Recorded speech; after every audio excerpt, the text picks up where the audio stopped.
Welcome back everyone to Pontus Fathom Hobbies. This is Season 7 of Joan of Arc, and we are playing the Bloodlust scenario, which will feature Dracula and Mehmed the Conqueror. I'm going to do a little bit of a zoom in here, so let's just go down and check out the forces set up on the board. So we've got the cockatrice here. We have some mounted knights of Radu III. We've got our village. We've got the forces of Dracula here with his wolves. You can see that there's a number of forces in the village. There's peasants surrounding the village, and then finally there's Mehmed the Conqueror with the Ottoman forces. And you can see that we've got the four set up here. We've got the Ottoman forces, the village forces, Radu's forces, and Dracula's forces. And we'll sort of zoom out and we'll get this mounted up here and we'll go through the setup together. So I've got most of the boards set up already, so you can see here from the view. I'll read through quickly the Bloodlust scenario. So this again, it's from the Reliquary expansion. We just recently did some paint ups of these. I'll show you the cockatrice here. You've got this creature, this giant monster. We've got these flying demons also painted up here. And we've got Dracula and his wolves painted up as well. So yeah, you can go check out these paint through videos. And let's get into this description. So basically we have Bloodthirst, June 18th, 1462. It said, led by the gigantic Mehmed the Conqueror. Here's the Mehmed the Conqueror. So we've got this genie with Mehmed at the helm. So, led by the gigantic Mehmed the Conqueror, who is carried by his favorite genie, the Ottoman forces destroy Vlad Tepes' land and reduce its people to slavery. Even Radu the Handsome, Vlad's stepbrother, has allied with the Turkish invaders. Driven into a corner, Vlad Tepes reveals his darker side and becomes Dracula, the Prince of Darkness. After impaling innocents and having gorged on their blood, he summons hellish creatures to overthrow the invaders. So basically you have Mehmed the Conqueror siding with, we got Radu as the sort of the usurper siding with Mehmed. And they're going after Wallachian forces, and Dracula's harnessing the forces of evil to stop them. So victory conditions here. So it's a 4-army battle. We'll have a 5-round play, and you can see here. So we'll set up those 5-round cards. We get a 2, 3 3s, and 1 4. Let's go ahead and get those set up. And next, the victory conditions are: the army with the most victory points at the end of the 5th round wins the game. So it's a 5-round game.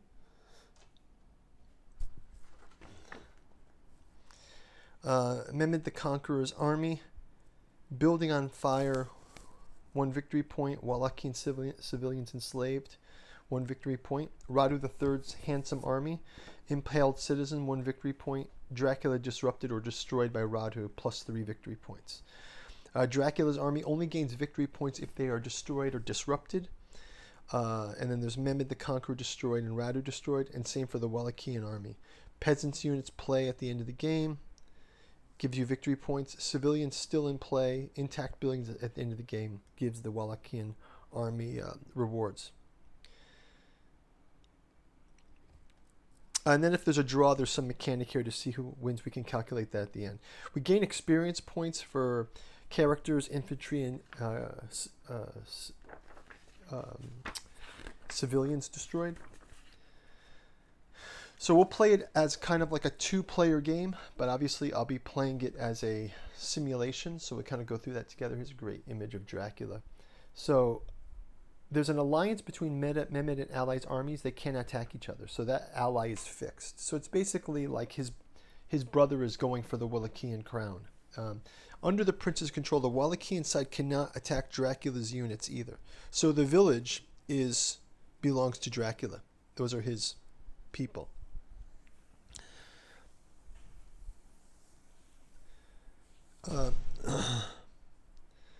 If Dracula is in the area containing a civilian unit, he can destroy the unit immediately after discussing with it. When Dracula destroys a civilian unit, he can remove 1 wound from his character card. So that's the Bloodthirst, right? So even though Dracula's villagers are on his side, he can actually drain the civilians to have his Dracula power. So you can use those to heal. So it's kind of scary. A human unit can be destroyed or disrupted by the attack of an Ottoman unit and becomes a slave.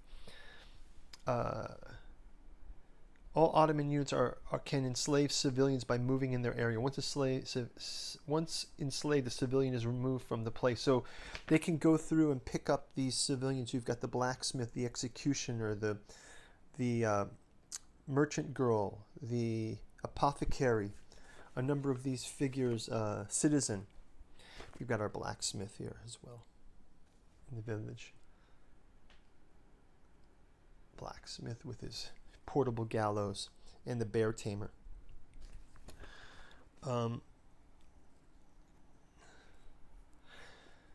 Setting buildings on fire. The Ottoman side can set buildings on fire. So I'll get some fire tokens added to the game to represent that. We've got these fire tokens that we can place off with Radu's forces here.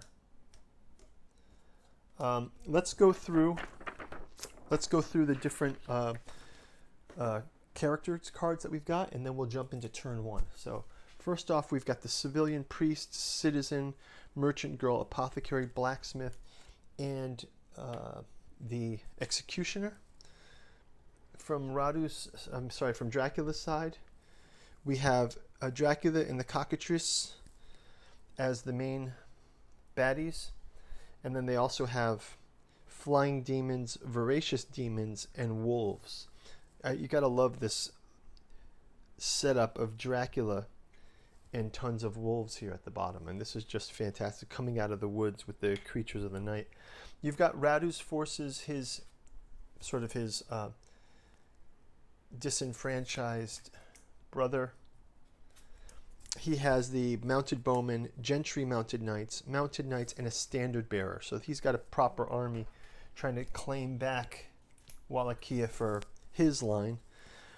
You've got the Wallachian citizens, including peasants, bowmen, pikemen, sergeants at arms, and the bear tamer. So they are all in the village. And you notice that the village has got walls around it here. So the village is kind of somewhat protected. And finally, you have Mehmet the Conqueror. And then his forces are the Janissaires, the Sipi, the Chevalier Noble, the light infantry, and the Okchu archers.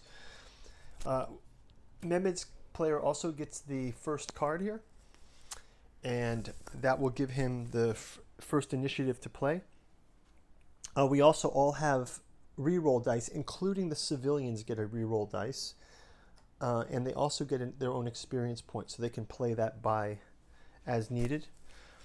And then just final wrap through in the setup. So this is a continuation of what I call that first round of this, which was Vlad Chepis in Targoviste. So we finished that one, and then Vlad has now become Dracula. So that's sort of evolving things forward. So that's going to do it for the setup.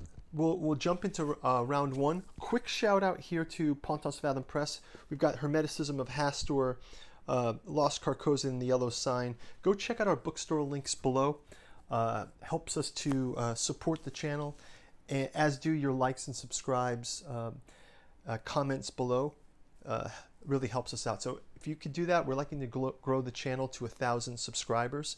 You can also, if you're watching this, check out the playlists. We're on season 7 right now of Joan of Arc, That means we got 6 other seasons back there. Go ahead and check the playlist out. You can just put a playlist down and watch them all the way through. It helps us out with the YouTube algorithm as well. Okay, so that's going to do it for our setup round. We'll see you in turn 1. You can click the link forward, and we'll see you in the next turn. Take care. Bye-bye.